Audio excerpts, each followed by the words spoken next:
Listen to this track, bitch.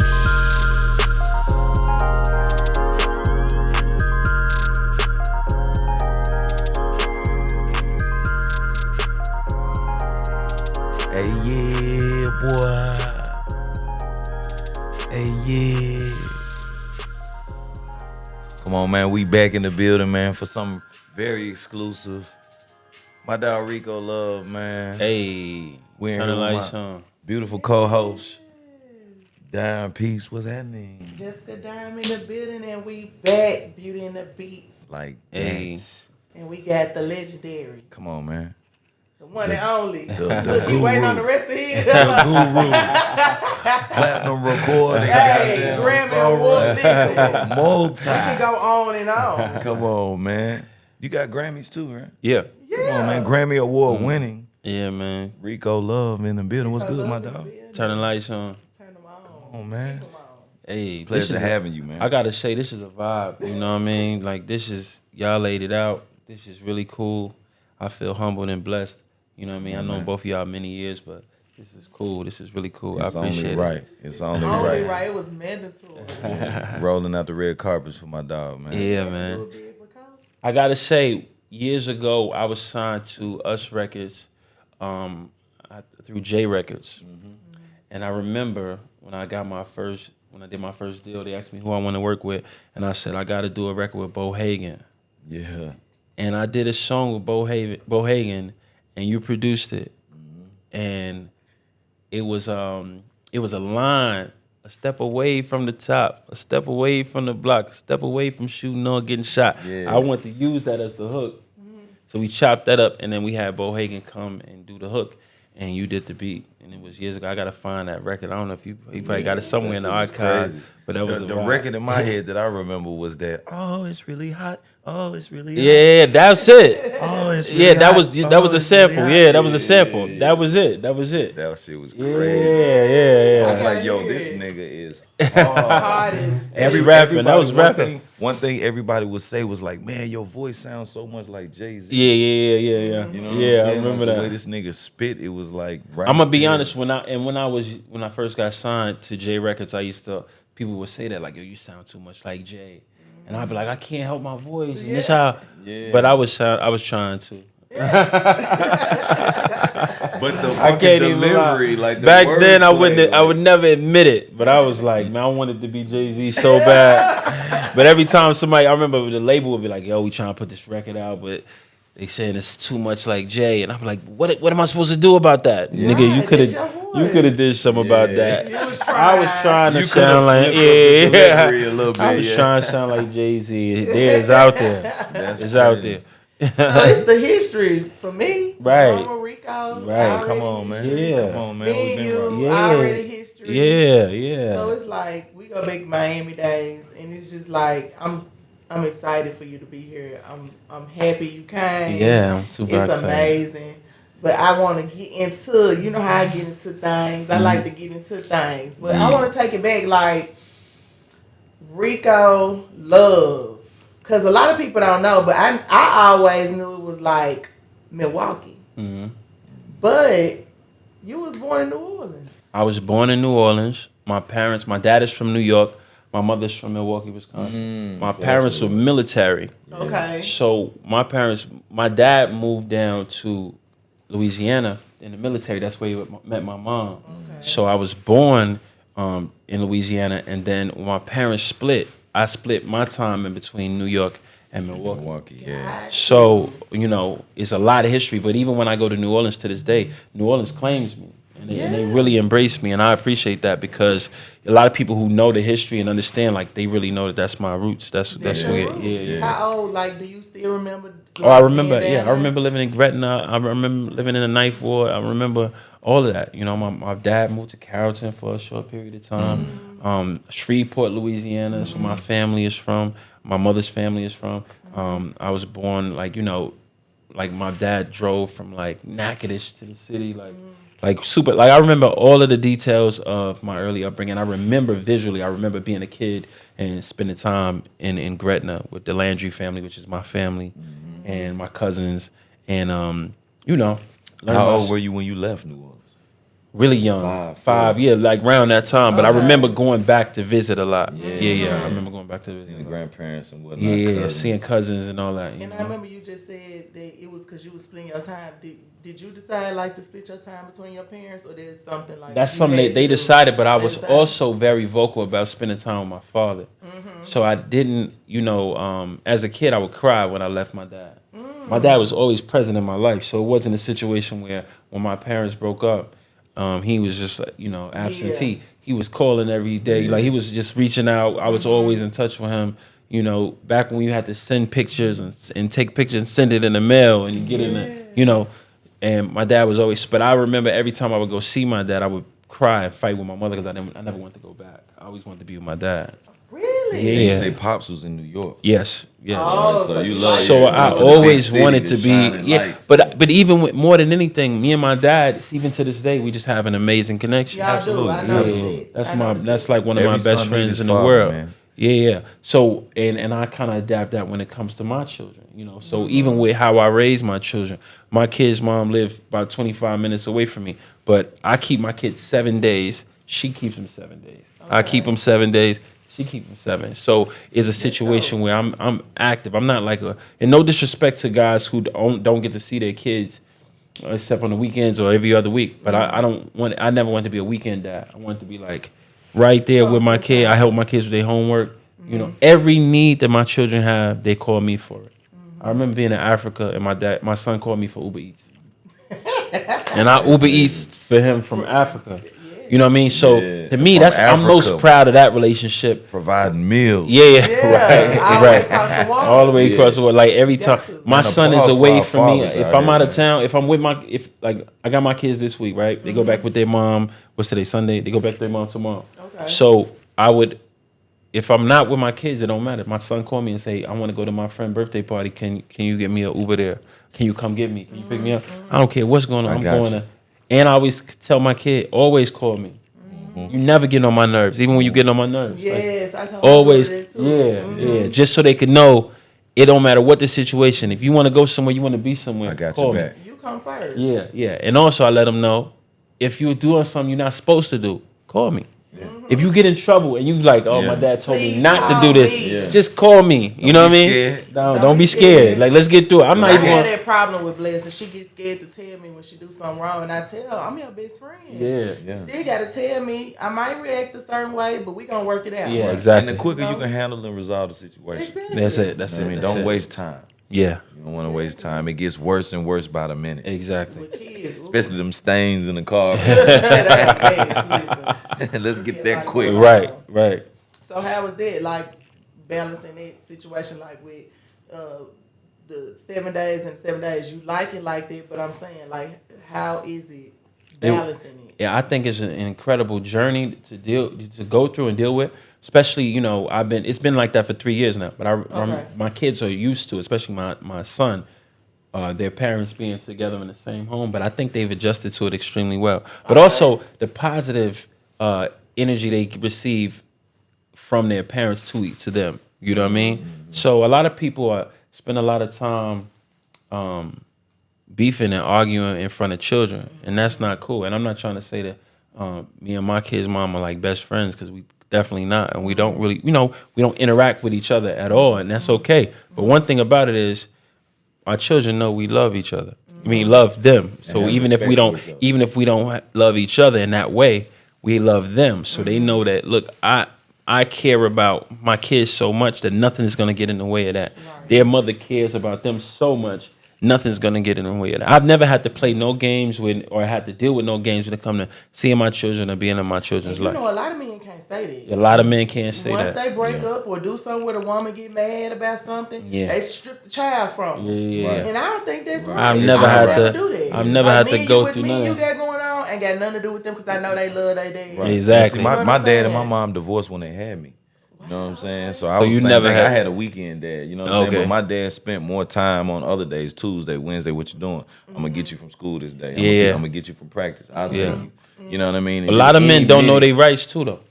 True. Fact. So you kind of assume that that's all you. And a lot of guys love the convenience of, oh, well, I only got to do this. I'm my week free. I only got to do this. Yeah, And then a lot of so also I have an amazing family around me. So my mom, my sisters, my dad, right? I'll give you an example. I never ever call my kid's mom and say, I can't keep him this week, I gotta travel. Cause somebody can keep. I don't even tell Yeah, them they come my with me. I schedule book ain't 2 flights. my Oh, kids. that Atlanta We in is Atlanta right now. My kids with me, With them, right? I just But saw them. also my dad, my mom, my sisters. I fly them down. If I'm going for a week, my dad will be at the Support house. My mom will be at the house. Both 2 of my sisters. I got 3 sisters, but 2 out of my 3 sisters will come down and be with them for that whole week. One of my sisters worked from home anyway, so she'll be working. She'll pick them. So I think that if I was a single mom, that I would have to do that, right? That's what single mothers have to do. They have to figure out a way. Figure out a way. So as a It's man, fair. I figure out a way. I don't ever make it seem like I've had issues. My kids, my mom has called me and said, "You got somebody down there, your mother with them. Why you don't just leave?" You know what I mean? When you want that, I'm not going to ever put you in a situation where I got to call you and say, you got to change your plans and stop doing what you're doing because I'm working, because she worked too. You got to respect the fact that if 2 people are busy people, you can't believe that your issue is bigger than their issue. Correct. It's an equal playing field. I'm And a that's what I'm father. saying. You I'm gotta a, have that respect. Yeah, I'm I a, yeah. definitely agree with that. Yeah, I yeah. definitely Once the agree with respect that. is gone, it's tough. Yeah. It's You know what I'm tough. saying? I've seen some And but crazy my shit. thing is, even with that, like, you don't even gotta respect me in that sense, like a friendship, because I'm not friends with my kid's mom. I'm just being totally honest. It's not like we even like each other, but it's okay because we don't have to like each other. Do you love them kids? Right. I know for a fact that she loved them kids, Right. so I'm never gonna be trying to. What's up, my shit, man? That's playing Yeah, games, yeah, bro. yeah, yeah, I know for a being fact. petty. I have never met with nobody she be around. Her boyfriend, I don't call and see what's up. I don't have no words for no. Yeah, no, facts. I know her. Yeah. And I know that she not gonna let nothing Yeah. happen to them children. So a lot of times, even when it comes to the respect your children, respect yourself. Yeah. That you don't even have to speak or deal with me. That's cool. Respect your children, and that's what I do know. And now I'm so blessed that I can say that, because a lot of people Yes. are nervous about who got their kids, who around their kids, who is influenced. Man, my kids is good and safe. I don't think that my kids are in harm's way in any time that they with their mother. Anytime. That's So- most important. Yeah. So I'm good. That's most important. That's a blessing. That's a blessing. Shout out to my girl. You know that's my girl. Absolutely. Man, so coming up out of New Orleans, mixed in Milwaukee. You know what I'm saying? Milwaukee's crazy, man. I've Crazy been place. in Milwaukee plenty of times, like, Crazy you know what I'm place. saying? Mix that in with New York. What's the inspirations? What you listening to as an upcoming kid? You had older brothers, older sisters, I had or some one older uncles? sister and 2 younger sisters. Okay. But my uncle who passed away was an amazing influence on my life. Tyrone Butler, who was a street guy, a hustler, ended up abusing drugs, and being able to see that example. My dad, R.I.P. who's from Uncle, Harlem man. as well, and who's a minister, but he's also like a guy who's well groomed and seasoned and understands the inner workings of our community we all came up in. And then my mother, who's just a God-fearing woman, who's really been was really tough on me when it came to how we moved around. Because as a kid, I was in the streets, I was selling dope, I was doing a bunch of stuff at a young age. Rico Love, But I was drug dealer. Yeah, man, at a young age, and it's something that it's something I never promoted in my my life, but it's a reality that I had to deal with. But I also, I remember I got robbed for 2.5 ounces of coke, and I remember having a gun in my head and thinking, yeah, this ain't for me. You know what I mean? So I made it out of that, and I never sold dope no more. I was about 16 years old. So I remember Congratulations, thinking to myself, like, you know what? This ain't for me. This ain't it. So I think that the melting pot of my whole, obviously New York itself is a melting pot, but also being in the Midwest, also having roots in New Orleans, there's no genre of music that I cannot exist in. I've written bachata hits, I've written rap hits, from French Montana to Ross to City Girls to T.I. to Meek to Wale to, all I can do any genre. You put me an artist put me in the studio with a Memphis artist, I'm gonna make a record for a Memphis artist. You put me an artist with Texas, Houston, you put me an artist with Atlanta, anybody I can create, whether it's R&B, whether it's pop, whether it's Latin, whether it's EDM, whether it's whatever I can create. I think it's because I wasn't limited by geographics. Geography was never played a part. I always could exist in any space because I had to maneuver. I had to be at this place for this point of the year, this point of the year. I had to adjust. So being able to adjust has been kind of natural for me. Who was some of the artists you was listening to? You know what I mean? Groups. Oh man, yeah. What was you listening to? Oh, man? growing up, first of all, my dad was heavy on Diana Ross, Michael Jackson, the whole Motown thing. So when I was a kid, I was fixated with Motown. I remember watching Motown 25 as a kid. I remember watching The Wiz as a kid. I remember being obsessed with Michael Jackson, Marvin Gaye, Diana Ross, the Supremes. You know, I understood Barry Gordy and Smokey Robinson and the Miracles. I understood Temptations. You know, I always was kind of like fixated on soul music. And then there was a thing called VH1 Behind the Music. Yeah. When I was growing up. We all know about that.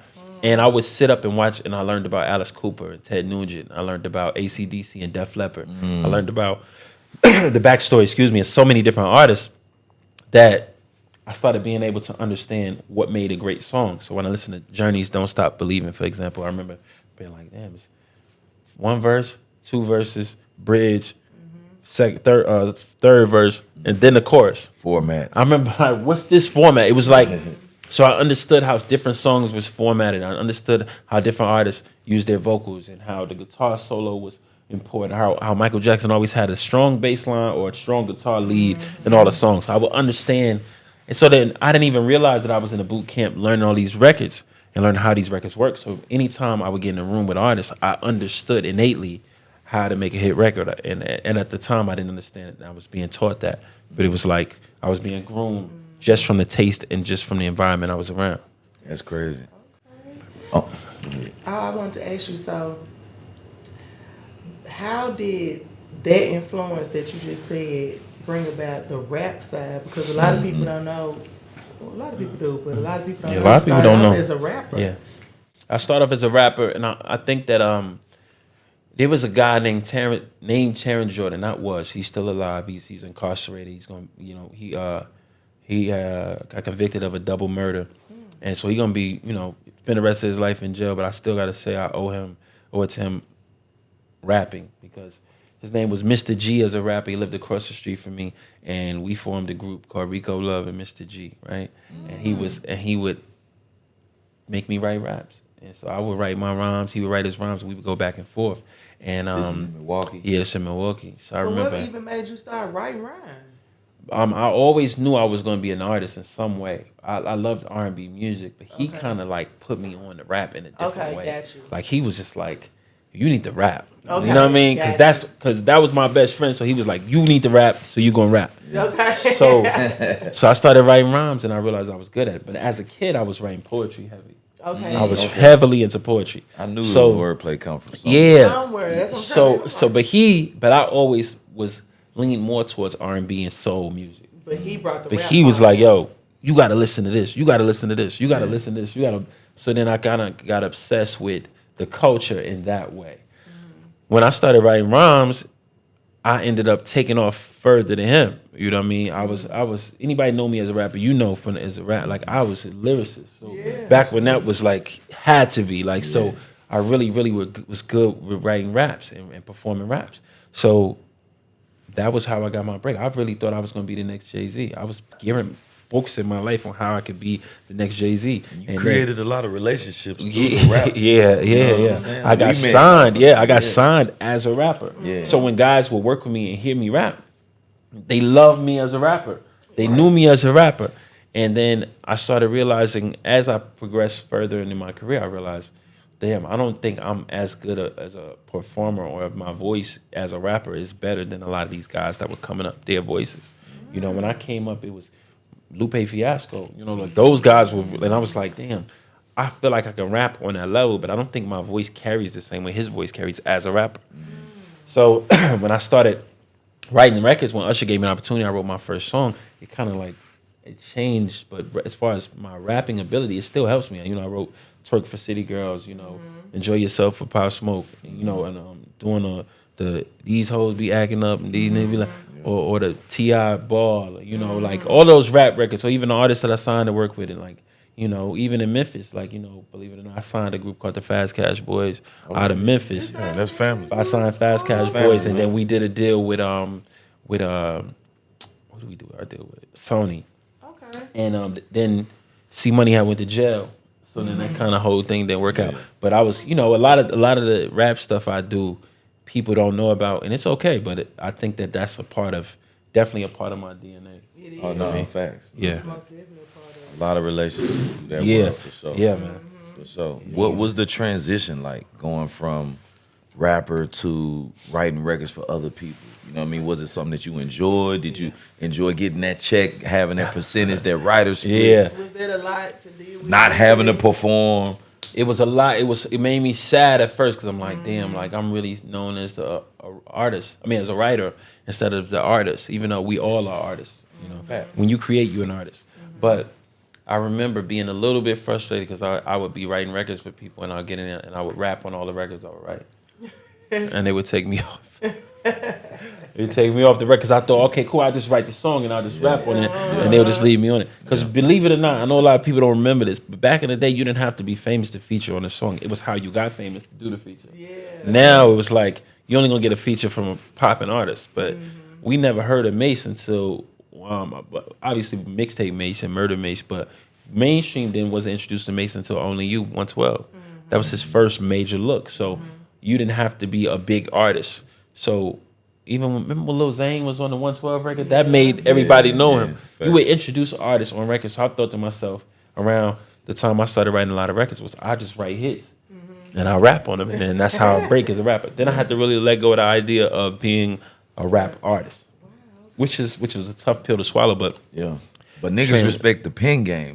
Like the niggas pen is the wordplay. Yeah. And I think that you can hear that, right? You can hear it in the songs I write. Like it's a lot of guys who rap used to always. I remember I met Joe Budden years ago at Usher Confessions album release party. I remember we talked about him. He's like, I write songs too. And then when he heard songs later on, we ran into each other. I remember him saying to me, I could tell you rap.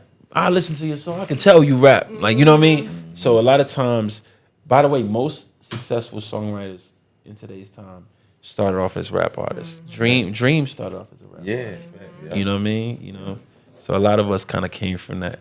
But obviously making the money takes it to a whole nother world. Like, okay, I might have made 200,000-300,000 rapping or however much rapping, but when you get to making millions as a songwriter, how does that feel? It's a different feeling at that point once you made a million. Yeah. It's anytime you can clear $1 million doing music or doing something that you enjoy, whether it's sports, whether it'd be paper mache. I don't know what it is. If you can make money doing something you love, that feeling is incredible.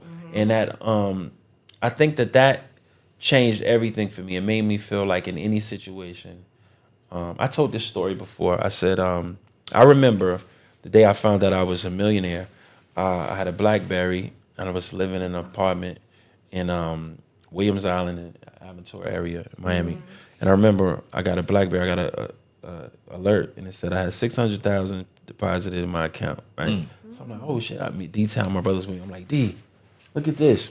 And then a few minutes later, I'm like, I'm getting dressed. I'm about to go to Bar Harbor. I'm like, then I get another buzz. It said I had 590 something, and I was like, oh, I'm a millionaire. Like second, I found I was a millionaire, and I remember.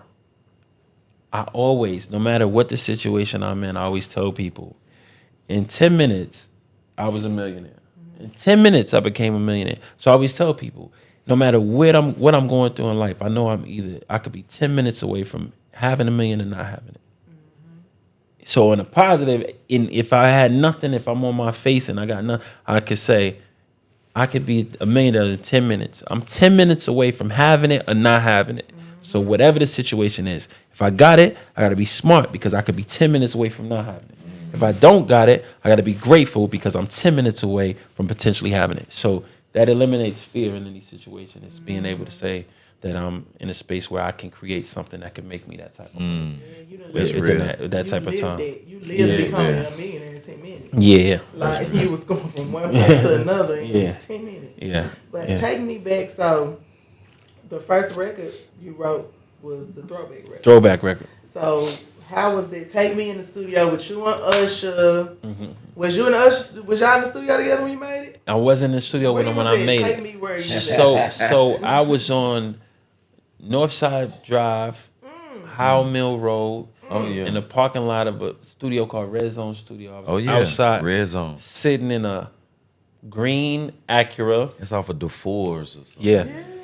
I was in a green Acura. My man Vincent Cersei, who was my manager at the time, one of my best friends to this day.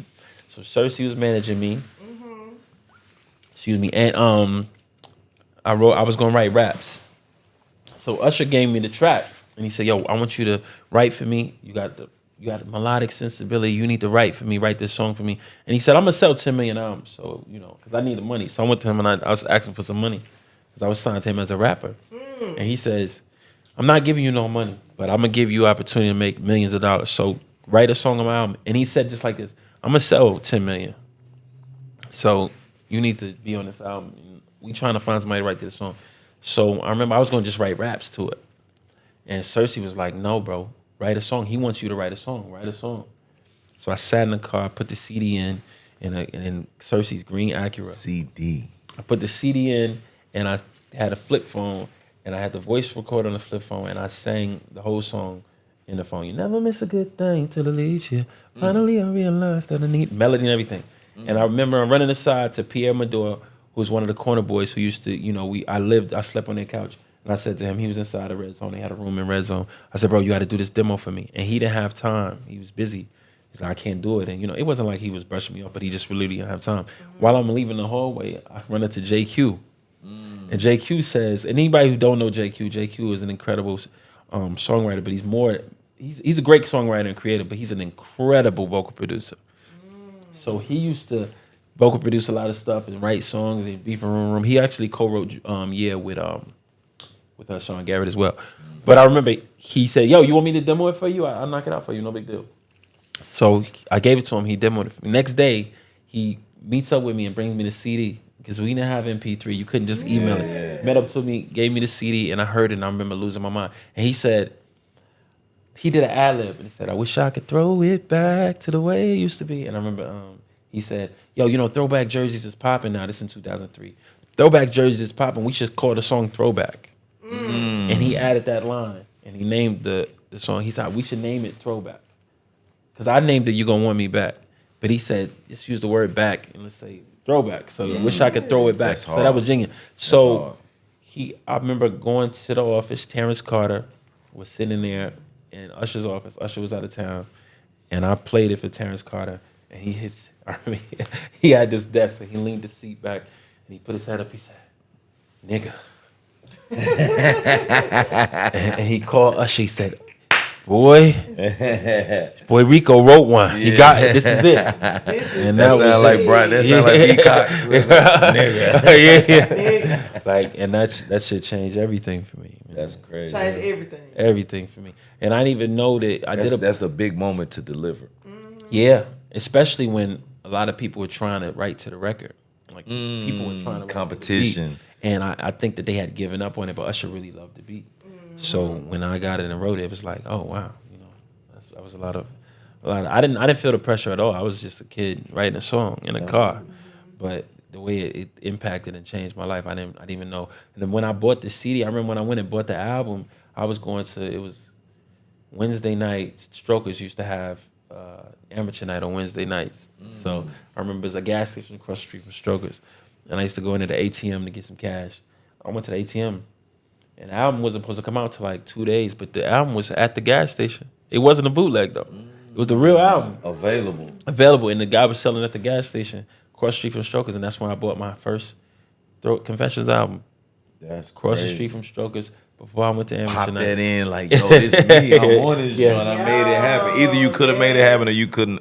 You could have fumbled the ball, man. Yeah. Hey, round of applause, man, for making that happen. Thank you. Facts. That's So, amazing. how was the split sheets handled? You know, Ask him that. you want to On know that, what's man? crazy? What was the share, the Wow, percentages? nobody even you know ever what I asked me mean? that. I wanted to ask that. So I had 50%, and then Just Blaze had 50%. And what I told JQ was that I was going to give him 15% for demoing the song. And he came up with a line. And he came up with the named throwback, the and he song. named the song. So I gave him 15%. And then Dionne Warwick came and said she wants 50%. So it was crazy because And Warwick she don't want no parts of rap, but this is R&B. yeah, This is R&B. She ain't clearing. She ain't clearing. Still ain't clearing. Yeah. So So we Had to redo the sample. so it was 50-50. It was 25-25, 25 for me and 25 for Just Blaze. And Just Blaze wasn't coming off his percentage, but a JQ percentage. So then somebody told me, well, JQ got to take 15% of your percentage, not 15% of the split. So JQ was supposed to get 5%, and I was supposed to get 20. Just Blaze going to get 25. It was a miscommunication between myself and JQ, and for some reason, he just wasn't coming off the 15.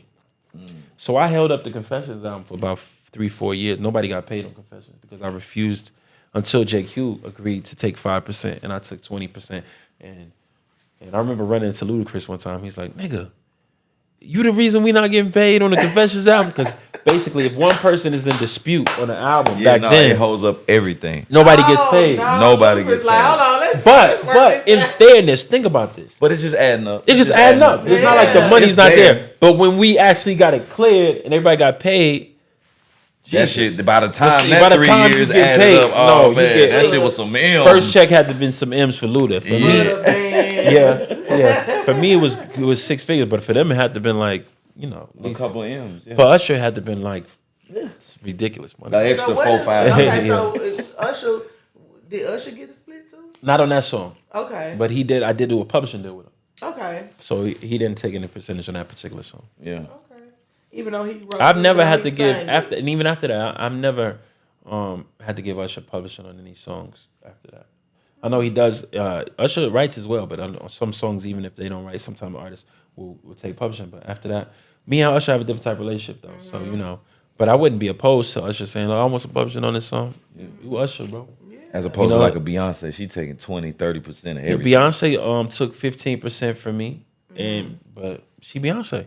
Like don't be fucking stupid. Yeah. You know what I mean? It's like if you own this building and somebody wants to open a storefront downstairs, you gonna have to pay them rent. What if you a new producer that hasn't built your name up yet, And they want publishing? and they want publishing splits and all that type of stuff? Oh, so if you take it back, if you're a new artist, A new producer and writer, yeah, and you want to what? and you want the artist is known already. Yeah, you But you're definitely not got to known- give up. You're not known. Yeah, yet. then you definitely gonna give. I wasn't known, so you had to give it up. But even if you are known, You still kind of got to give it up. you depending still on- give it up. If Beyonce come to you and say she want a percentage, you give her a percentage. So Dionne That's Warwick business. didn't come down off of her percentage. She not coming down off. So she wanted 50. Shout out to She Dionne. got her 50. 50. Yeah, she got 50. You got 20. Yeah, and JQ got 5. no, JQ got 5 and Just Blaze got 25. Got you. Yeah, Got you. which was incredible. So that means y'all had to split production and everything with her. Yeah, it's 100%. It's the whole 100%. song. That's publishing. I don't know what she worked out as far as the label worked out for their fee because you got to pay a clearance clearance fee. the song. So, yeah, so that's probably 15 to 25, and at that time budgets was a lot bigger, so maybe it could have been more than that. Who knows? But that's a clearance fee, and so whatever they paid them the clearance fee, but then also the publishing share.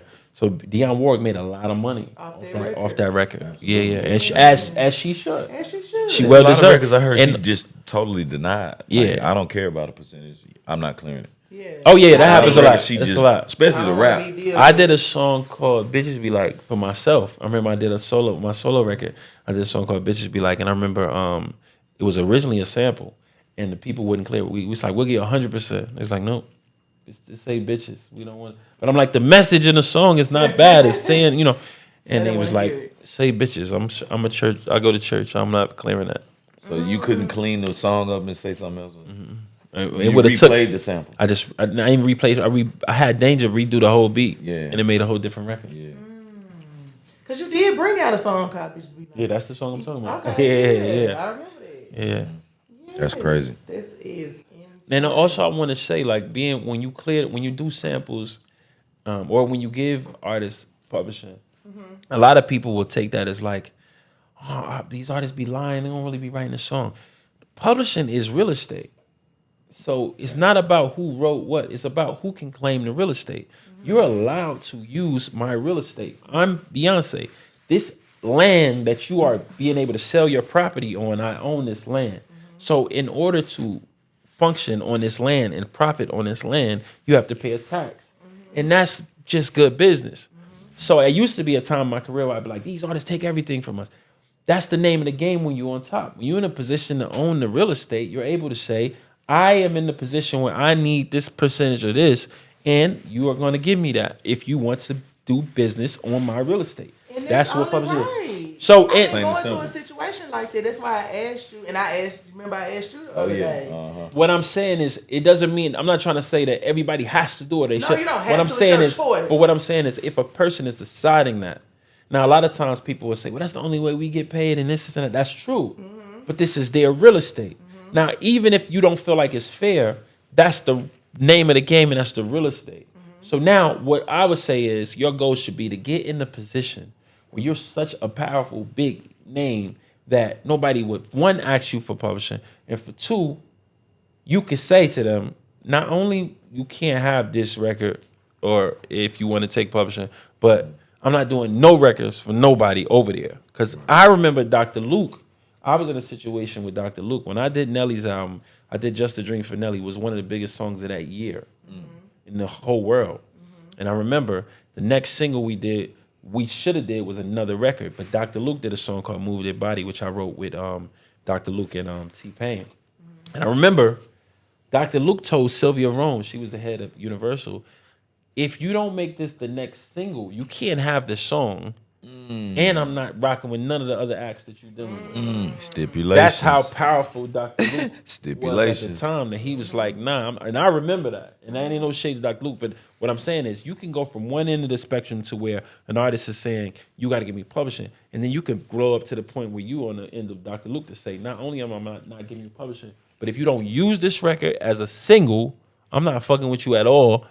And we're not doing no business. Because that's together. the only way I'm gonna really eat. If it's not a single beat, let's talk about PRO for a minute. Performing rights organizations, Yeah. BMI, ASCAP, CSAC, whatever your percentage is. If it ain't a single, you're you're not really eating in this day and age. And I think that sometimes artists should be sensitive to that as well.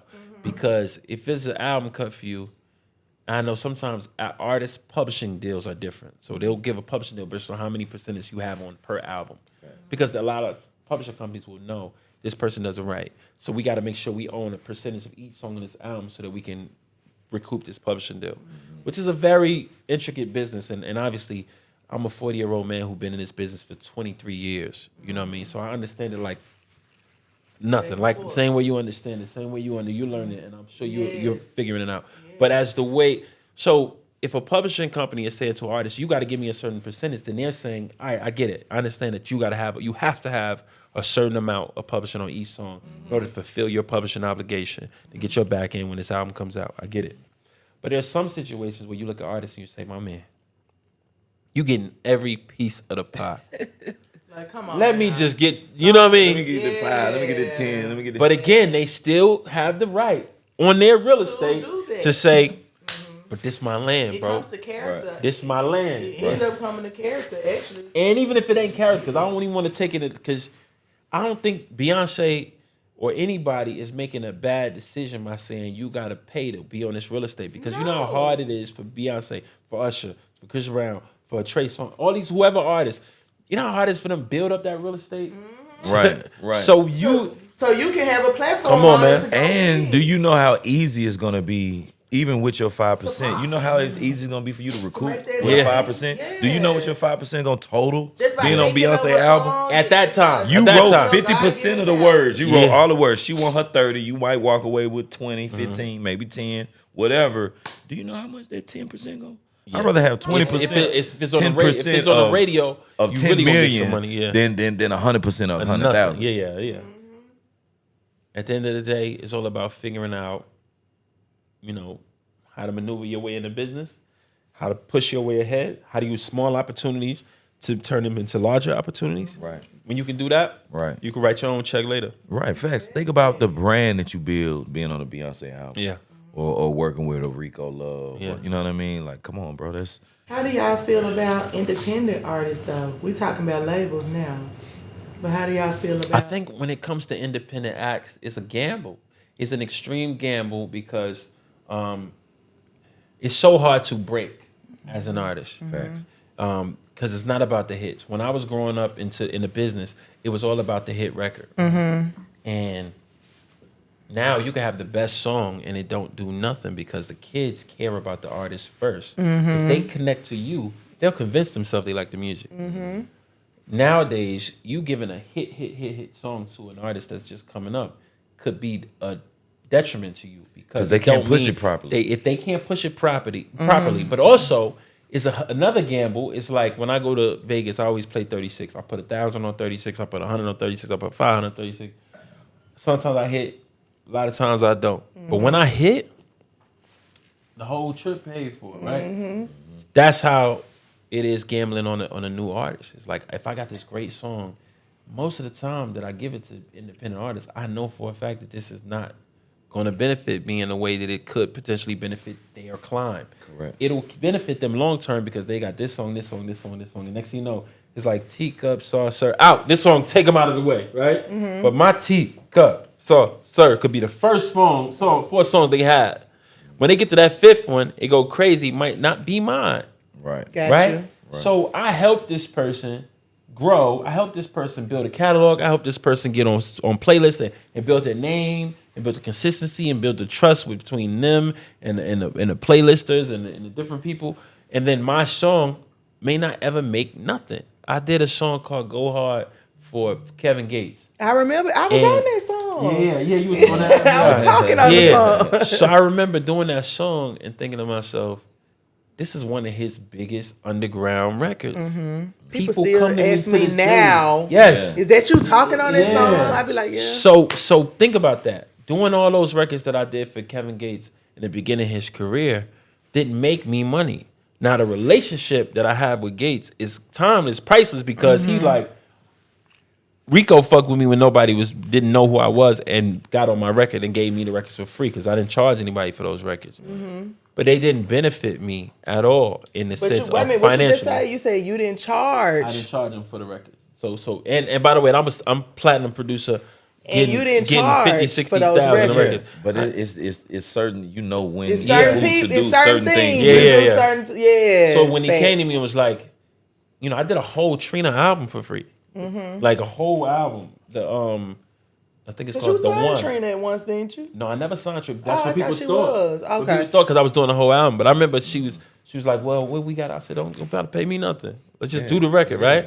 Because I know, I guarantee if I call Trina right now and say, come to my kid's birthday or come do She's this there. thing. She there. Yeah. I there. built a relationship. Right. So no matter where she goes in life, she just established a new festival, right? And that relevancy it's- is worth something, and- right? and Just to be able having to that go in the name, room- Rico Love, Rico Love, Rico Love, Yeah. Rico Love, Yeah. Rico But do Love, you Rico feel Love. like it's a good thing to like be the first one to give an independent artist that big record? That could be great for you, but I also believe in taking those gambles because if the money ain't gonna change. If somebody say to you, "Well, I'm just nickel and diming everybody for $3 grand, $5 grand, $4 grand," all right, cool.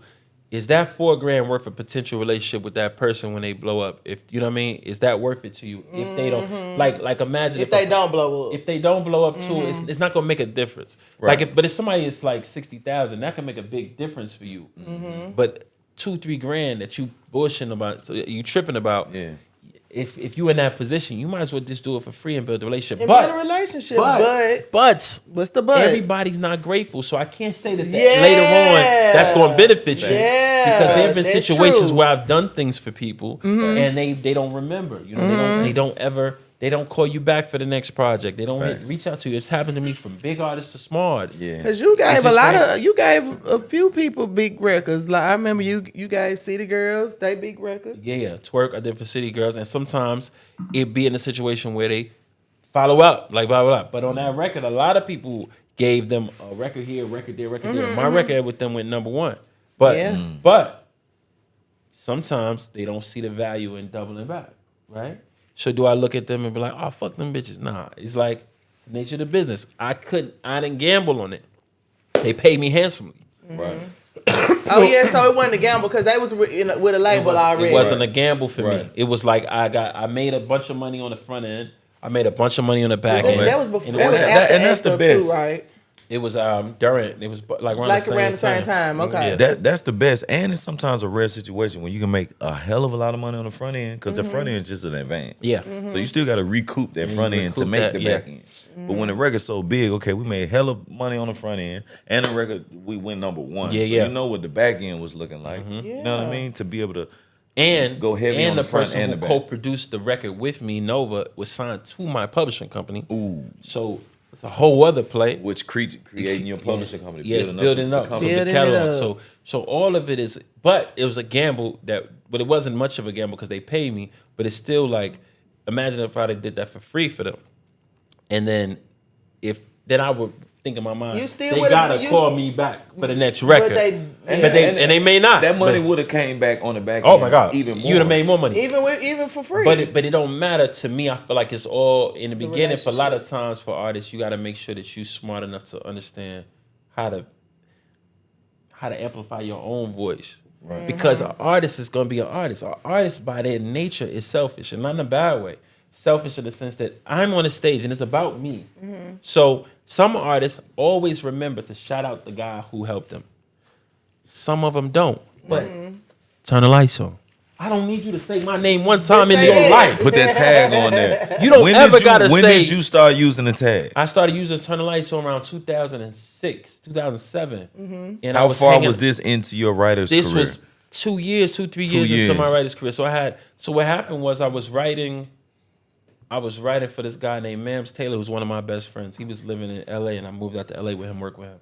Right after Usher had got rid of the label, and I was just trying to figure life out. Rodney Jerkins introduced me to this guy named Mams Taylor. I go out to write for Mams Taylor. He's just a super rich guy who wanted to make an album. He owned this club in LA called Area, and I used to go to the club with him every night, and they would play this song by Pink Floyd called The Wall, and the lights would go crazy in the club. And every time they say, "Hey, teacher, leave those kids alone," the lights would go crazy in the club. So I say, "Turn the lights on," to myself, like in the club. So when I got in the studio, anytime the climactic part would build up in a song, turn the lights on. Yeah. Then I started putting in the intros and different parts. So I started doing it back then, and then it just kind of stuck. But then I realized, all right, I'm gonna put this on every song I do as my way of saying Rico did this record. Because back in the day, everybody knew the producer. They did not know the guy who wrote the top line. Right. That's why I also changed my title as producer.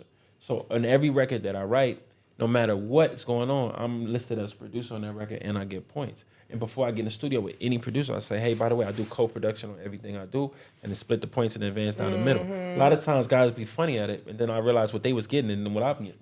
I'm like, bro, I'm gonna get you more money if you split with me than you was getting by yourself. Right. You add my, you know what I mean? Yes. So we do that, but it's because back in the day, though, I wasn't listed as a producer. I was just listed as a songwriter, and people didn't know me. But when I started putting Turn the Lights On and everything, I knew, Yeah. oh, You they're going to know branded who I am. yourself. And this is the real estate. Yeah, that's This the is real the real Coming estate. into Yeah. me. So now you have Rico Love real Exactly. estate. Just You know like what I mean? listen I'm to gonna this get you track, artists that you yeah, never had boy. placements with. You don't know who I'm gonna land your record with. Yeah, and also I'm gonna produce the record. I'm gonna arrange the vocals. I'm gonna say, let's add this move. When you leave and you go after you make the beat, and because a lot of times producers will stick around for a minute. Yeah. They go out, Drop off a beat. Yeah. They beat makers. Yeah, They're not really Yeah. producers. But even guys who produce after the fact, I make it easier for them because a lot of times you'll send me a loop.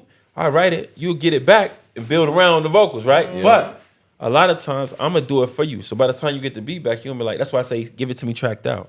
So then I can say, I'll move this around. Arrangement. And a lot of guys will be like, I love the way you arrange this. I love the way you reverse it on this part. I love the way you blah, blah, blah.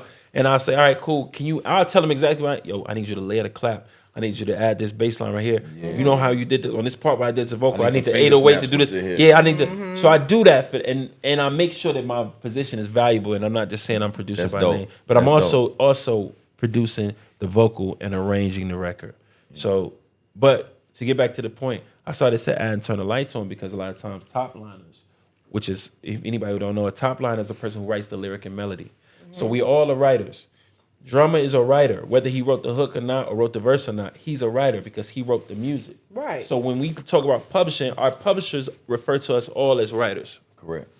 Top liners and producers, this is how we separate between who programmed the music and who wrote the lyric and melody. So as a top liners weren't getting their just due. So what I started doing was I started saying turn the lights on so that nobody could ever quit. They know that's a Rico Love song. And I was able to go and sell. And the more songs I started placing, and it was a time, you know, that between 2006 and 2013 where it was just me and Cash Money on the radio. And I'm not even just trying to brag. It was like literally me and Nicki Minaj and Drake, and we all came up together on radio. Like I remember it was nothing but us. I was in there with y'all through Yeah. that Money to Blow. Yeah. I got 50 on that one. But I'm just saying, like a lot of times it was just like we were just controlling the radio for the most part. So, but you kept hearing turn the lights on every station to the point where you solidify your brand. And now outside of just being a producer or a writer, I exist in a business and in a culture because of the brand that I created and established for myself. So I don't like to go around with people start interviews with me and they'll say, can you name some of the songs you wrote? I'm like, I'm not doing that. Yeah. You know what I mean? I did it. Not even just you. I did it. I branded myself to the point where Rico Love should be synonymous with successful records. Listen to my tag. You should know. Exactly. Listen to my tag. How bitch. many songwriters had a tag before you? No, nobody did. I'm trying to think about nobody one did. songwriter. And I'm gonna be honest with you, respectfully, my tag came before when Sean started doing "You Hear Check on the Radio," bet I pinned it, and Dream started doing "Radio Killer." I was doing Radio Killers, but I was doing it before. I was doing it before that. They had Dream had hits before me. Yeah, but he wasn't doing the tag. And I mean that all due respect. I love Dream. Yeah. I love Sean. So I'm not the guy who like them. The only two that I can think of for songwriters. Okay, I know Turn the Lights On. Radio Killer, but I know they know.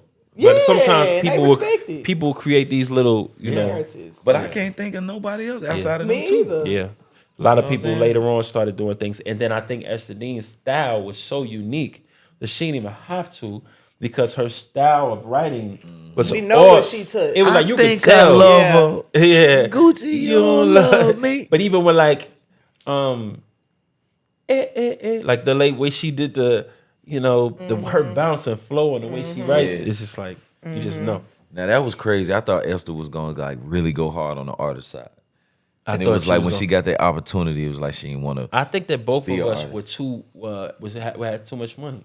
I think when you get so much money, people don't want to see you. I don't even think it's not we worked our ass off. I think the fans don't want to see you in that space. They be like, Do you think it's because they haven't seen the pain? Yeah, they don't see the pain. They just see the I money. feel like every artist that speaks on pain or shows some kind of pain. Some of us don't get really personal enough for them, I think. Like, and they see the success. They just see the success and they don't see good the story already. behind He's it. straight. I don't really want to. I remember touring with Future on the Honest tour, and I was his main support act. I was on the Future tour, right? And I remember I had 2 tour buses.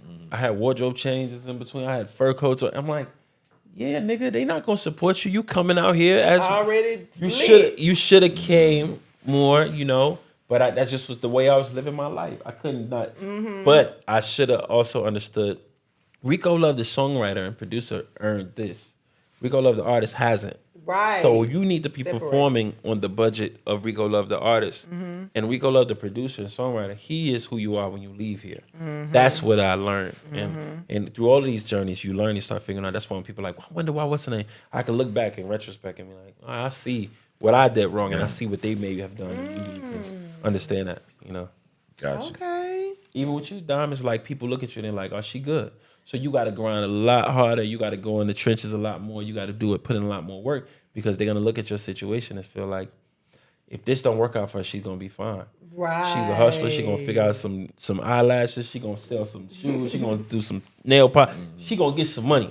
Right. But what they don't understand is music is what I really love to do. Yeah, when I first know met you, that's Drumma all. know Yeah, that's all. That's what got me at the club. Before all the girls was rapping, she was rapping. I'm not even trying to just say that. Yeah. It become a thing now when girls will be popular in the club and they'll be like, well, I'm just gonna rap because that's what. But that wasn't the thing back in the day. The rappingest motherfucker from Memphis, Gangsta Boo, R.I.P. my sister. Yeah. She would call me. She was like, man, you ain't got a dime piece yet? You ain't got a, man. That's odd. That's our favorite thing. Yeah. She would always be preaching for dime. Yeah. Like, man, dime. I'm out here in Miami. I'm like, well, you ain't got it. She would always, Always. Man, y'all ain't got together. Well, it's crazy our relationship now. You know what I mean? We so close now because Boo was trying to put it together for so many years. I'm gonna show you a secret though. I'm gonna tell you a secret. Figure out the avenue in which you want to create your music to exist outside of just streams and outside of just radio. Figure that out. That's gonna be the new ticket, and I'm gonna show you something.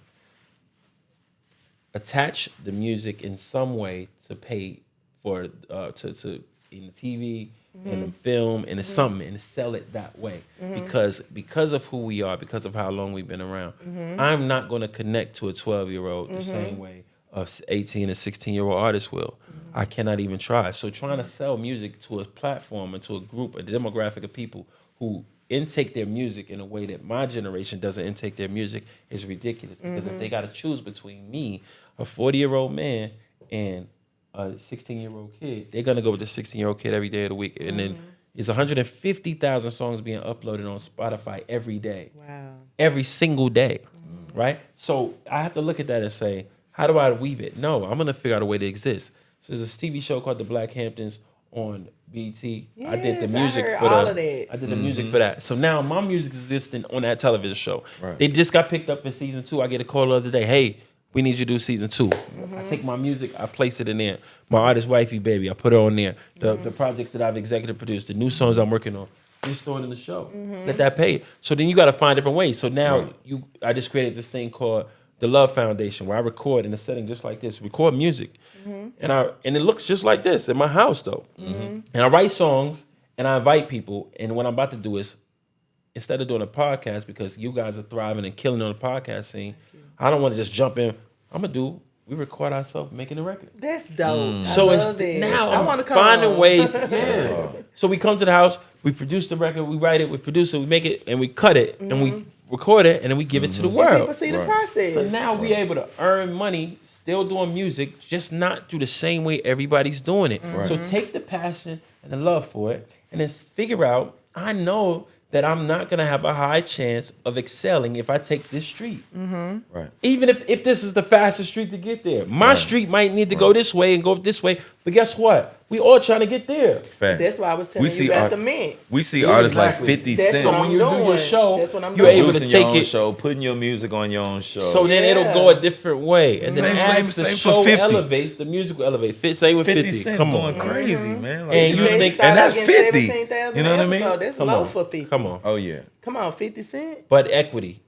You know what I mean? Yeah, If think you can about produce what, good this music, is all about you the can building produce- relationships we've been talking about. And then when they say, cool, we're going to give you a $50 million deal just to pitch ideas for us. We're gonna give you $50 million There we just go. to pitch. Yeah. He get $50 million. He got $50 million just to say, all right, cool. Give us 6 shows and 3 of them could work. We don't give a fuck if the other 3 don't work. You a real producer though. So it goes farther than just making beats, making songs. Okay, we can produce TV too. Yeah, oh, yeah. We can produce content Exactly. too. We can produce podcasts. Every content. space we have go into, knowledge. every space we go into, we have to figure out how to make that space better. We have to figure out what we can offer to that space to make that space better, and we got to figure out what we can give up of ourselves.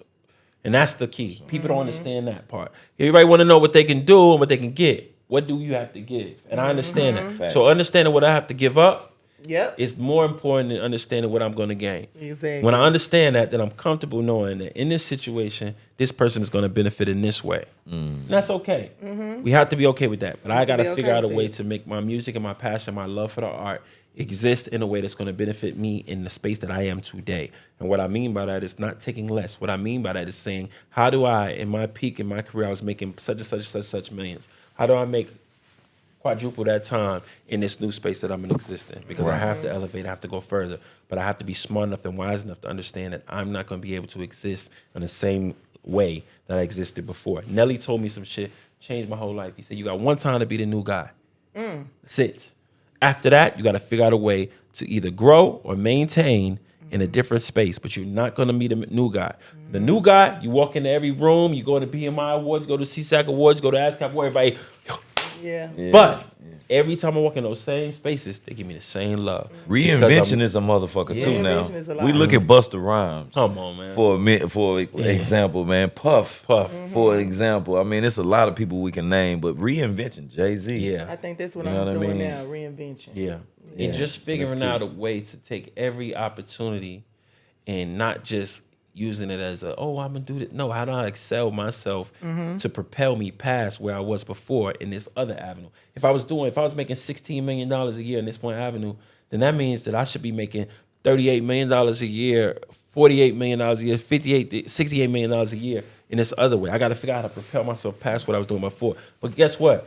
The way I had to start to get that 16, I'm gonna have to start to get that 58. Yeah. Do you So feel there's like gonna that be it some- becomes a time where you have to introduce a product, a physical, tangible, in hand? You know, we used to have tape, we used to have cassette. Now we have merchandise. Now we Yeah. have, you know, cosmetics Yep. and hair products. I'm building this Turn the Lights On brand in a way that's going to be just beyond shades. music. The shades. We also doing the umbrella line. I'm doing.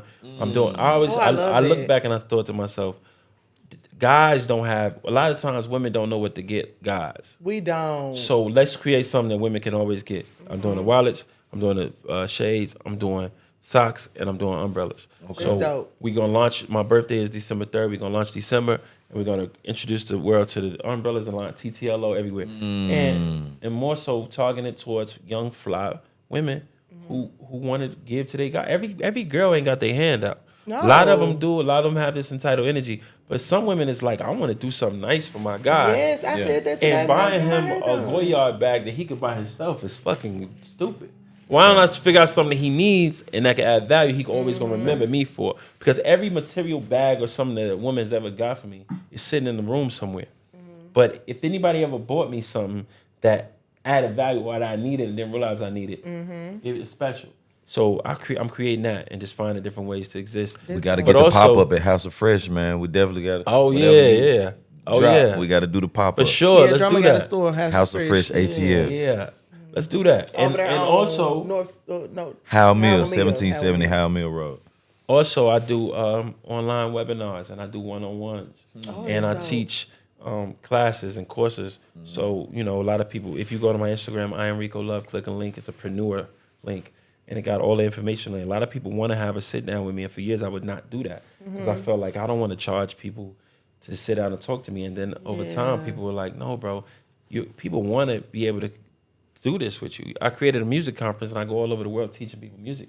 If I could charge a person one-on-one to sit down and have a conversation with me to critique their project, and then we also have a platinum package where some people who got a bigger budget, they might need a whole project produced, written, the styling, the video, the photo shoot. We do all of that. Oh, nah. Okay. So you could come to my company instead of spending all this money for years and years and blowing money.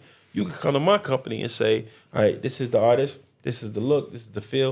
All right, cool. I know how to style it. I'm gonna hire the stylist. I'm gonna hire the publicist. I'm gonna do the video. That's I'm gonna do hard. the music, and it's a one-stop shop. And we create that, and then you own it. And you just pay the company. That way, That's I don't hard. have to Okay, go into you still business. own and- it. Okay. You still own your brand. I don't take a percentage of any of that. Obviously, the songs that I'm producing for you, or find writers and producers, Right. depending on your budget. to That's do hard. It's a concierge, a musical concierge company that we able to facilitate and give artists the opportunity to grow. What I mean by that is I'm still taking my love and passion for music, and I'm able to benefit from it in a way that's not the same as I benefited before because the game changed. Absolutely. So And let you me a ask you teacher. this. So before you had, when you were doing it was more so with the label, like the division. I remember you had the Division1, my Division1 label, label. Okay, so what's the difference in it? Because it kind of sounds like a label a little bit. I remember you had Tierra. So what's So what I do now is I know that when it comes to artists, I'm gonna give them everything I got. But for my own mental health, I can't keep giving that to people and not being appreciated. I'm gonna tell y'all something very personal. There was one time in my life where I contemplated suicide. It wasn't because of money. It wasn't because of heartbreak. It was because I didn't feel heard and I didn't feel appreciated.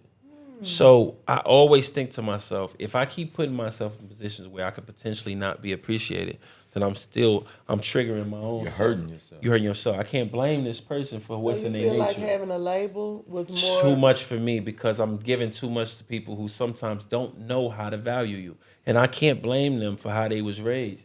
Everybody wasn't raised to look at people and say, I appreciate you. There's nothing you could ever tell me about Usher. I would kill you about Usher.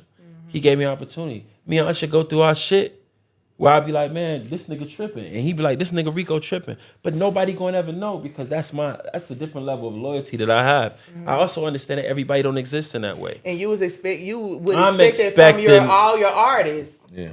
I'm There we go. expecting them to Okay. exist in the way that I exist. I'm Yeah. expecting them, even if they're upset about something, to be able to bring it to me in a certain way because of what I've done. Come talk to me, man. So what? Yeah. But the difference is everybody don't exist that way. So how can I be able to still have my passion, what I love to do, create, arrange, produce, facilitate, without being attached to it in a way that's emotionally connected? Not everybody recognizes that though. Yeah. So I gotta. So give you I props on remove that. myself from it without removing myself from the thing I'm most passionate about, which is Gotcha. creation. So I'm able to give another person all of that energy, and then after I give it to them, I go about my business. I got my check. Gotcha. Instead of me investing my time and my money into them, And if you- I just invest my time, and they're gonna invest the money. They're gonna pay my company to do all these things that they need, and then moving forward, you do what you got to do, and if it works out, you're able to come back and do the next project or the next project or not. But it's going to be able to the calling card is going to be that you came to the D1MG concierge musical concierge service. You're able to get that, and you're able to excel. And whatever happens, you pay for that to happen. You don't owe me nothing after that. You know what I mean? Yeah. Now That's I took away the detachment. I like that idea. Where did the love come from? Rico Love. Oh, man. Like, talk Yeah, to me because about the that ain't your love. last Like, Yeah. So a lady in my grandmother lived in a project in New York called East River, and a woman who stayed next door to her, she would always say, she would always call me Love, because of, she said my skin, she said muy rico, and so she said, and then she would say amor. So she would say my skin was muy rico, very rich, very beautiful, very tasty. So I just started, it stuck with me, and then I just put the love at the end of it, and because my government name is Richard, so I put the love at the end of it, because Rico and Richard kind of like, and I just like, oh, that sounds smooth. Yeah. And I remember when I first started, people was like, how old were you? 18, 19? no, I was about 13 and 14. Oh. And I remember early. when I started rapping with Mr. G with Terrence, and I remember that early in my career, people were like, well, rapping ain't Rico Love. He sounds stupid. But Ain't you no smooth. rapper That that- sound like yeah, some LL so Cool like- J shit. That's like Yeah. that's like the elevation I like that it. you know what I mean. Like, okay, LL Cool J and our and generation. then growing up and looking up to Mace raised me. You know what I mean? Mace is my big brother, so being able to have a guy like that as I my can see mentor, that. like I I can just see kind that. of always thought like that smooth shit is. it We fits talk me. like our big brothers, so you Yeah. got that. Yeah, that you talk like insane. You got- yeah, R.I.P. you know to what I'm insane. saying? You definitely remind me of R.I.P., insane all man, the come time. on, man. Me, it's crazy. Me and his brother was cool before I even got cool with him. Like insane was more like you was more so like it's straight street. I'm straight beats. It's like you got this money. Yeah, I talk to you. yeah. Insane was more in the street, kind of like Personal, social. cool. Yeah. Yeah, like And he was older, so he knew how to Yeah. talk. You grow, and obviously you grew I'm to a that. fly on the wall, so Grew I straight grew into into him. that. He But the you same grow, person but that again. is so incredible that y'all say that. I know you gotta see rap. I know you got much time, but I want to say, I'm so glad you just said that, because who we are, like, stop looking at me at who I was in 2015, and then trying to tell somebody that person you knew in 2015. Because I'm a different person now, and I had to grow and I had to Yeah, learn it's certain totally things. different. Stop talking about the person you knew in 2020 or the person like you. That's not the same person. Yeah. And if we are fortunate enough to still live, and 5 years from now, then we gonna be different from we are now. These experiences mold us to who we are, and I think that we gotta stop doing. I know that's not on this subject, but I love the fact that you said that.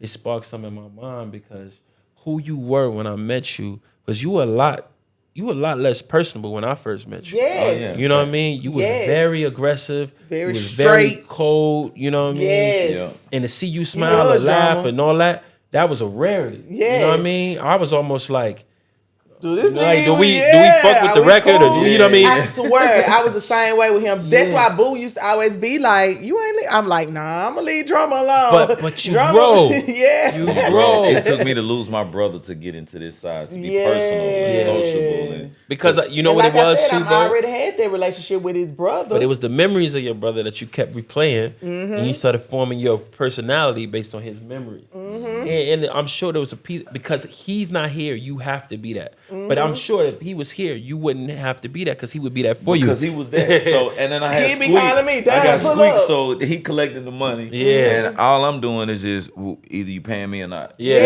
you paying me or not. That's Either what you it paying me or not. was. Yeah. Period. That's you know what I'm what saying? it Yeah. was. And I remember the people who pay me. The rest of the people who didn't. And then when you Right, look back right. at it, them A don't blur. always be the solid motherfuckers. You know what I'm saying? The people that always got I the bag remember don't we be always the Correct. ones that you want to really Fact. deal with. You When know? you did that record for me, I remember them saying to me like, I think we paid you $7,500. No, it was before you was getting. It was like around $7,500. And they Cause my shit, it was like 5,000. yeah. Yeah. But I was signed to J Records, and I remember them being like, I remember them saying like, he want $20,000 for the record.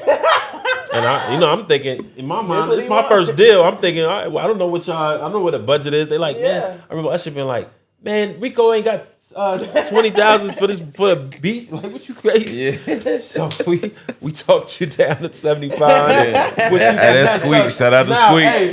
Shout out to Squeak. He was getting 5,000, so he got Yeah. Look, Troy gave me He a 4,000. Memphis nigga. Coming from Memphis, I'm getting 2,500. I'm 17. I'm getting 2,500 coming out the city. I get to Atlanta, Pastor Troy give me 4,000 a beat. You know what I'm saying? I did Boys in the Hood. I did Standing Ovation. I did Shorty Jeezy, Plies. So this yeah. the right same time as Shorty Plies. You feeling yourself. yourself. You know what I mean? So yeah, I got my first. This before single. that though.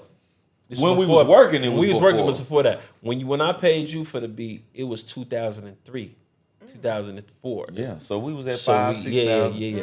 So I remember that. I But remember we was management at- always teaches you, man, shoot high. Shoot hot. I'm gonna tell y'all one last Shoot hot. thing about that. So No, I wait, wrote what the time theme was it? song for Sex and the City, the movie. And I remember when so Salam Remy hit me up to do it, and I remember writing the song and it being a movie.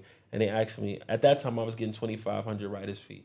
So I, 2,500. The most I got for a writers fee was like $5,000. And that's back when I was just as a top line. I wasn't doing a co-production.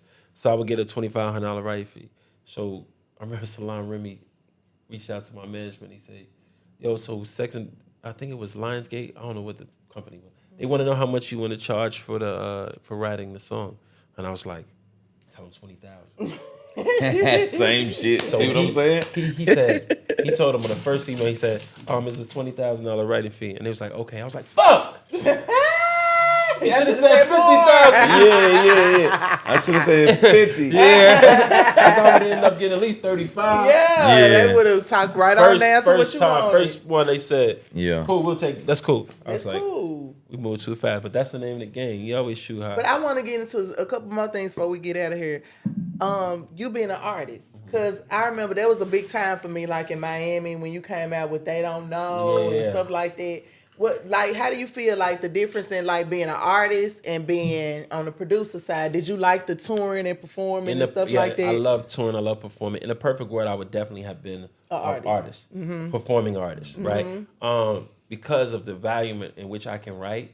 Imagine if I was on my 4th, 5th album right now, enjoying being able to just create for myself and not have to deal with personalities and all those things. I think that the ideal career is Drake and Kendrick. Yeah.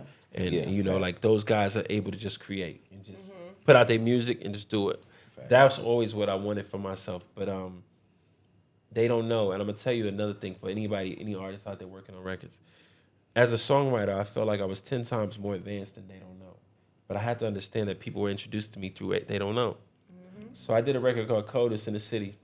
And I remember thinking to myself, oh, this is a mixtape record. And I did a record called Strip Club on the first EP. And I was like, my name in this song. yeah, I did. Yeah.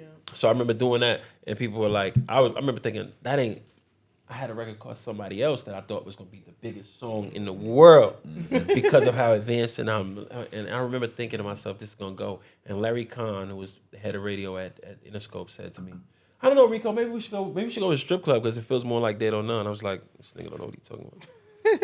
Not realizing, bro, that's what they know you for. They don't know that you wrote Sweet Dreams. They don't know about all the hits that you wrote.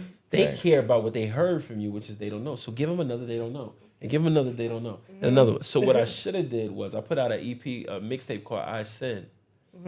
And I Sin should have been my album. Because I was making a bunch of those records. But then the Turn the Lights On album was so advanced. And I think it still was an amazing album, but it was so advanced. It was such a highbrow project that I had a record called Stay for the Kids and The Affair and like these well-written songs and Days Go By and all these songs like about what I was dealing with and my struggles and all these things. not realizing they just want to hear El Presidente. They want to hear Ascend. They want to hear the mixtape shit because they don't Pop your know shit. was the hit. And I should have. So that was the artist Rico that didn't understand the producer Rico who didn't. You know, I should have had an A&R too. I didn't. I thought to myself, I don't need You an are the A&R. A&R. I make hits instead of Facts. being like, even though you make hits, get yourself a good A&R, not these Yeah. idiot A&Rs out there. Yeah, somebody A real that really- A&R who yeah. knows how to change a record, who knows how to say, hey, this one should be this. Something about this, let's change this, let's add this. The person knew what they were talking about, like a Breon Prescott, a Mark Pitts, a Kawan Prathers, like somebody who understood how to make a record. That type of A&R. is what I KP. should have. Got you. Off the rip, Daryl Jones, I too, think great. about as soon as I seen, Jazzy from Memphis, that's our family. You know what I'm saying? Jazzy, incredible Shout out to songwriter. Jazzy. Man, as soon as I seen her on Love Records, soon as I seen Puff introduce Love Records, I'm like, Love oh man, Records, period. Rico goddamn finna be involved in I this, swore. man. What the fuck is coming in the future for Rico? Are you working with Love Records and are you doing anything with Puff? Are you doing No, anything I'm with not. Jazzy? I don't You have a fan any- of Jazzy? I love Jazzy. That's my girl. But I remember when Jazzy had her first album listening party, and I showed up, and it was just me and like a bunch of like bad bitches. You know what I mean? Yeah, she keep. But she I remember her saying, "Damn, Rico, you showed up to my shit." I remember it was on the beach, and I remember it was funny because I had the big boy Phantom. I couldn't park it in the front of the joint, so I remember I had to figure out because I'm like, I ain't about to park my shit On the in the parking street. area. So I remember but I remember her being like, "Damn, it was just me. I think D-Town went with me." And it went a long way. So I always think back to that Jazzy that I D-Town? know. D-Town, not Oh, D-Town. okay. No, but I remember going back to that and being like, damn, I remember I showed up for her because I really saw the talent in her. I still do. You know what I mean? She's super talented. But I see her and I'm always happy for her and proud of her. Like she's a good person more than anything. She just always positive and nice. and Memphis, kind. we Yeah, either Memphis Memphis gonna roast your talented. ass or they gonna hug you. but just the Memphis, we gonna Or roast both. Or both. Gotta Or hug both. and We roast gonna your roast ass. you. Yeah, you Roast the still shit. ugly ass nigga. I love you. Got that ugly ass nigga. Now where we finna go? Right, After I right. talk shit about you. Right. But I'm so happy about Memphis, like just all the artists coming at the city It's and crazy. doing their thing. It's crazy. Because for a long time it was like only a few here and there, and then Gotta take your hat out to Gotti, bro, for that, man. 'Cause Oh yeah. I gotta salute him for that, cause that man put them people in position and he swinging. God, the he banner motivated for, us all to a whole nother level. Yeah. Facts. He's swinging the banner for a lot of those artists out there, and I got much respect. I know it's kind of weird. With I'm that a whole, real Memphis bitch, so y'all already know what it is with me. I fuck with all of Memphis, but you know what it is. You know what it is. But when I know how funny that shit is, but from us, It's crazy. yeah, from us on the outside, it's like. It is. You cannot take away Gotti what Gotti done did. You cannot take away from him nothing he done did. Like the reason why I say that for our generation, like that's the first nigga we saw, goddamn, At the on some documentary, I Jay-Z told shit. you, Yeah. I Go told from you. 100,000 to almost Yeah, a billion. facts. You know what I mean? So and that's a Facts. Memphis nigga. Yeah, You know what I mean? I And told put you on the a lot first of people. song in the documentary. I told them I did a documentary for Drumma. I said my first big Drumma record was That's What's Up, the Gotti record. Oh yeah, when you see Because that was the first record where I was like, "What up, Drumma?" I just like it resonated. Hey, What up, mama? Hey, it was like we know that shit word for word right now in the club. Oh yeah, no facts. But I hate everything that go on in the city, because I'm really that's my city. So I'm engulfed in everything that go on. So it's just like hats off to Gotti. You know what's dope? See, Hats I off to love everybody. everything Memphis type nigga. Yeah. He an ambassador for Memphis. It So I don't matter love what you everything are. Memphis. What's that like at home for y'all? Like is it like y'all feel like royalty at home? I feel like I just live in Memphis. I feel like royalty everywhere I go, and they treat me like royalty Yeah. everywhere I go. And I'm a real king. I'm one of the most positive people in the city. Yeah. Yeah. So I'm able to interact with everybody. I'm a little different. You know what I mean? Because I'm an advocate for Memphis unity. Yeah. You know what I mean? feel like when I go home, I'm definitely the queen. But it's a situation to where as me coming up, you knew me coming up. You heard, even though we came I knew late, you a little coming up. later. I feel like I've been put in a box to where the guys in Memphis look at me like a guy. Like I'm not looked at like the girls. It's more like You it's looking hard, like it's hard a boss. to say it. That's I'm a boss, and they just like I got the shit they got. You know what I'm saying? It's always been like that. You know what I'm saying? I always been a hustler. I always had went my to own Miami shit. and earned yours and took yours Year and like after everything year. you had to do, you took. Yeah, I never asked or wanted a nigga to do nothing for me, but I would have appreciated it. Let's put it like that. Right. You know what I'm 'cause you saying? feel like you'll do it for a bitch ain't doing nothing. Ain't doing nothing that's gonna suck your dick. Yeah. I wouldn't suck your dick, but I would have made you some money. Yeah. Let's look at it both ways. I feel like guys look at it like they want their dick wet and they want to do that. They want to be fucking they artists. They want to be doing that. That's one thing I respected about Flo.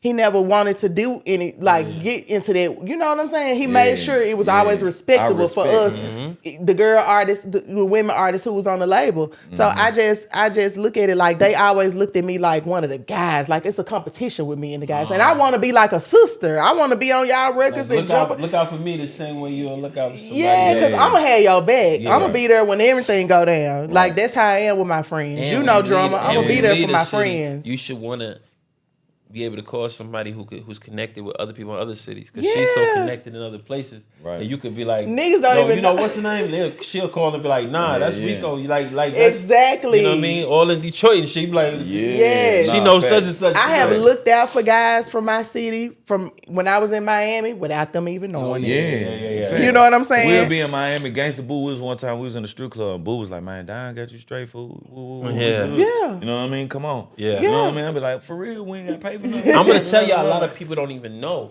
So the reason why I think I got so much love in Miami and just in that area is that I used to go and take one every day. Like, and that's where I started. like Dolo. Dolo, he used to be by himself. Big boy Phantom. You know what I mean? Like That's Dolo. the hood. This before King of Diamonds. This one is just first 48. Yeah, the hood. And I come through, and every day the doorman in the front 100, doorman on the side 100, John on the side door right by the speakers right over there 100. So one time, me and Dom was hanging out. We having a drink at the bar. We playing music, talking shit. A nigga come to me, security said, "Give me your keys, Rico." So I'm just having a drink. I give him my keys. He said, "Let me know before you leave." Cool. He said, "Come through this door." I said, "I'm about to go." He said, "Come through this door." This door by the right speakers. outside. My car's running, my door open. He said, "When you pull off, I want you to speed down the street. Don't you turn left or right. Just go straight." Because I could have went this way to get to my house. He said, "Go right to 95. I get there, he called me. "Niggas is about to rob you right next to in front of the club. They was gonna rob you in front of the club in front of everybody. That mean that was gonna be a murder. Yeah. You know what I mean? Because what They I was You gonna ain't going for no. Yeah, so he said they was gonna, but because I looked out for everybody, because I was in there all the time showing love, not in there on some superstar shit. Never. In there Just on paying some- homage, Never. paying respect. absorbing. I can I'm in remember another it to nigga this day. city. Yeah, absorbing the culture. I got the girls out here. I got this. I'm Yeah. fucking Listen, niggas. I can hoes, go this and back that. right Like, I now gotta and pay look at my respect. brain and just be it take one and it's empty in there and Rico walk in and show us love. Nobody in there tipping. It's empty. This the hood now. We in there. It's early. He'll come in there early because you used to hang out, but you'll be out of there by the time to take one crowd. Okay, Yeah. He'll be in there show us love. That's our first money of the night. Rico. He come in there show us love. So it's always this that goes back to everything you do in life. Like that's why he was able to car cranked up, going on. Yeah. Them niggas ain't finna touch you. and you know took what I'm care of saying? them. Yeah, and it's got to be a weird Because you could have been an situation. asshole getting into that Yeah. club. Exactly. Going Let to him them, go "Oh, ahead I and don't need you. let I'm that nigga straight." go on, get that Okay, nigga. so now Break you me don't need out. us. Yeah. When some shit go down, you don't need us. Right. You gotta keep that The same same motherfucking energy. energy, But, bro. but it's always, you got a clean face. People respect it. People like, niggas gonna hate. Niggas gonna have a problem. Niggas gonna want to feel like they want to do something. That's the nature of our world that we live in. We get it. But I just think that the love that you're able to receive when people are connected and fuck with you is so beautiful. I know that I could call Dom anytime, even if I don't even know that she know. I know she gonna know somebody. You know what I mean? I'm gonna know somebody. Yo, I'm in Arkansas too. Like, who we know from Arkansas? I Nigga, got somebody like, for you. They yeah, finna yeah. pull up on you now. What you need? You gotta be able to have that, man. You gotta be do. able to have that because, you know. It's But I'm blessed to say I done been a lot of places around the world and ran into guys like you, Drumma, that's done like looked out for me. Like through everything. Like in Miami, I was by myself. I wasn't down there with nobody. Yeah, You could have me too. easily been on some bullshit. Yeah. Other niggas that I done encountered and we still cool to this day could have been on bullshit. But everybody have looked out and been 100 with me. And I just so appreciate that because I was by myself. I'm from Memphis. wasn't fucking nobody because niggas was out. I ain't going. And niggas was I ain't out. going. Niggas would be like, oh, Niggas come to me and be like, yo, you hit shorty? Yeah. Oh, man, that's my... It ain't happening. And I remember like niggas saying like, bro, nobody fucking this bitch, man. Yeah. I'm just in the club trying to get y'all money. But that motherfucking reputation, man, that boss. That's like, you know what I'm saying? damn. That's like Ronnie for real. Like, you know what I mean? Like really me and Drumma holding gotta shit down. We did a song called Ronnie. We did a song called Running. That shit gonna be crazy, Players man. Club Like Players Club, right? Yeah, because that's kind of like my little, other than the beating up part, 'cause you know I'm not going. But, you know. Whoop a bitch ass real quick, goddamn. Look, we gonna rewrite the Players Club story and put me in it. Yeah. Because I ain't doing no beating up. But it's just the whole sense of the fact of being a boss, moving on your own, looking out for the other girls who might be looking up to you, wanting to get money and stuff like that. I'm always trying to guide people the right way. I don't never, because I done went through stuff the wrong way. Like, I done been in some situations where I'm like, thank God this didn't go left. You know, thank God I made it out of this. Thank God I made it out of Miami, living down there by myself without on a thing. solo, facts. Solo dolo. But She told me, you know what she told that me about? respect thing, She man. told me, she was like, we was in some club. You wasn't even dancing. We just hanging out, and you was like, see why that nigga got that big ass stomach? It's because he drink the lean with the Sprite. She said, Rico, you supposed to drink it with cranberry juice.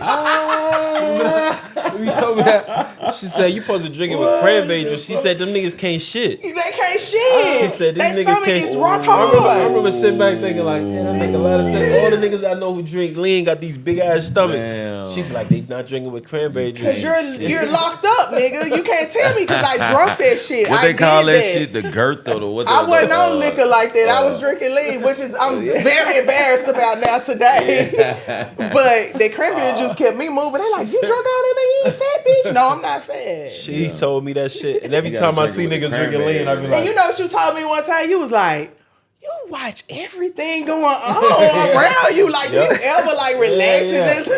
no, but I'm the same way in too. a I different remember city, you gotta be observant. No, I'm the same way though. I'm always like that. That's probably why you know Even it's in your me. own city, you gotta be observant. Oh my God. Everywhere you go, you gotta Everywhere. be observant. But just to go back and be like, I became Dime Piece, it take one. I met Rico, it take one. Yeah. I met so many legendary people. Shout it out to Take One, man. In the Shout out to hood. the listen, we One. got a It's lot of money It's in like that this. motherfucker, It's like man. this big as this room. Yeah. But it's so much like culture and stuff down there. It's. I'm thankful Always for remember it. this, Dom, too. Remember that it's a purpose for you in this world. It's a purpose for you in this world. It's a purpose for me in this world, and I'm gonna tell you why. There were situations that Take One. There's situations in Memphis and Atlanta and in New York, anywhere where I would be in somewhere, and the minute I leave, 8 niggas get killed. Yeah. Somebody, I get down the street, phone rings. It's situations where you were in situations where such and such they robbed. Man. They was robbing girls We and they can was speak doing on All those. that. right. So now you got to look Lot at your of different life. And whenever you're in situations. any situation, you got to remember God didn't bring me past all this for me to not be nothing. Like it's no way you gonna that make me he cry. could have been. If that was the way it was going to end for me, I can never. Anybody, there are people in my life who are deliberately attacking me, right? And I be thinking to myself, y'all seen me go through all this and make it Facts. through. Do you think that But you? hey, I will say, play with your fucking purpose. If you want to. If you gonna want to, find yeah. out. Play with your purpose. you're- Look around and not find out. utilize your purpose. Exactly. He gonna take it away from you. And that's why I wanted to do Or that he show. gonna watch somebody right in front of your face do more with less. And that's gonna be more than just taking it from you. He'll let somebody do more with less, and you got all these gifts, all this grace, all this favor, all this mercy, all But these they out-hustled opportunities, you and and they they- out hustled you with less. Yeah. I saw Dolph do that. That's how Dolph do it. Oh yeah. Dolph out hustled the game. And knew a lot. I remember I first hung out with Dolph. I'm in North Carolina, Charlotte, North Carolina, at Onyx, the big club in there, and he had a party. He pulled me to this. Hey Rico, come here. Hey, I'm full with you. Take my number. Let's work.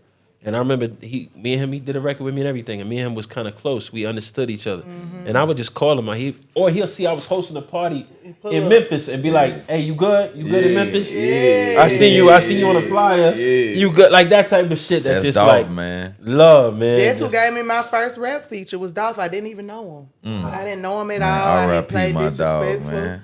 in the studio in McTown, and he was like, "That motherfucker hard. I'm getting on that motherfucker." I said, "Well, wait a minute. Let me go to the hotel and get my hard drive. I got the session. I got you to can get get on the it right now because I session. always been keeping up with my shit. You know what I'm saying? Man, shout out to the hotel. hard drive. Shout out to the hard drive. It was It's this too big. many artists that don't have a I hard went to my drive. hotel. I'm It like, wasn't nigga, a you little ain't got hard drive. your It was own this session. She had big, a y'all. terabyte. She had the 5 terabytes I had the in a big bag. one, yes. He sat there and waited on me to come back. That's why I always like my hats off. Even though we didn't get to work like lately, like before he passed away and stuff like that, I'm still But dog talked always about you a grateful. lot though. You know what I'm saying? The dog definitely respected you. Like, Yeah, man, he- Dime, man. Hey, man, Dime. Listen. All the females in the city, man. Chat, Boo, Dime. You know what I'm saying? At that time, y'all was like top 3. Yeah.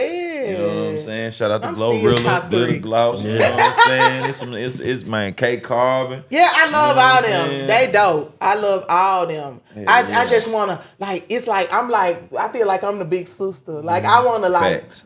talk to all of them. Like now. Before everything that popped out for them, but like it's certain stuff I wanna tell Certain them. levels of being around certain type of paper that you know about. That it's a game changer. Yes. So having fame Just and knowledge popularity alone, is we can nothing. change your life. That understanding of how to deal with people and then warning signs and things like that, and knowing like, yo, this motherfucker about to do so. I remember years ago a guy I'm not cool with no more. He used to always say to me in Miami, anytime a nigga say, "You good, Rico? You good? We got you." He said, "Go crazy on them niggas." Cause it ain't straight. He said, "Go crazy on them niggas," and I remember I did that, and I got some respect. I don't even want to say the name because he a popular nigga in Miami. I was leaving Tootsie's, and he came up to me and he said, in front of my niggas I was with, he said, "Bro, why you don't come fuck with us, man? You know you be in the city, you don't come fuck with us, and man, you know we got you." And I remember I said, "Nigga, nobody got me, nigga. Yeah, Like I don't let them worry about me, know. nigga. I'm good." And I remember Yeah. he looking at, and after that, from that point, it was love. And I remember I was just like, my man had told me that's how they extort you. They try to play that Yes. whole you good game. Yeah. So all these things that you learn along the way, you got to be able to understand and adapt to those things. You know, because you know, 40 years old, been out here a long time. I never had to pay nobody to do nothing. I never had to, pay a tax for none of that shit. Right. I'm never in nobody's way either. But I Yeah. always felt like I never want to be in a situation. I got a 13-year-old son. I got an 8-year-old daughter. I don't never want to be in a situation where they look at their dad and know that he got to pay a nigga to go for them to go in here, get something to eat, go over here, this side of town. And I know there's certain cultures in certain places, but I don't want to be in those places if the nigga feel like that's what I got to do to exist. facts. I want to be in a place where people embrace me because I'm a good person. Yes. And if we do anything together, it's from my heart to their heart, not because I feel obligated to do anything. It's always because I fuck with Holmes and he doing this, so I'm going to fuck with him and he real. with me. You know It's what I mean? genuine. It That's ain't real. you pushing me or making me do nothing. Before we get up out of here, man, give us words of advice for upcoming songwriters. Words of advice for upcoming songwriters. Absorb and study every genre of music. And when I say that, I don't mean just listen. I mean spend a week on Otis Redding only. Spend a week on DJ Tiesto only. Spend a week on Hector Lavoe only. And keep listening and absorbing it and trying to understand what makes it good. And then finding pieces of that to create your own identity.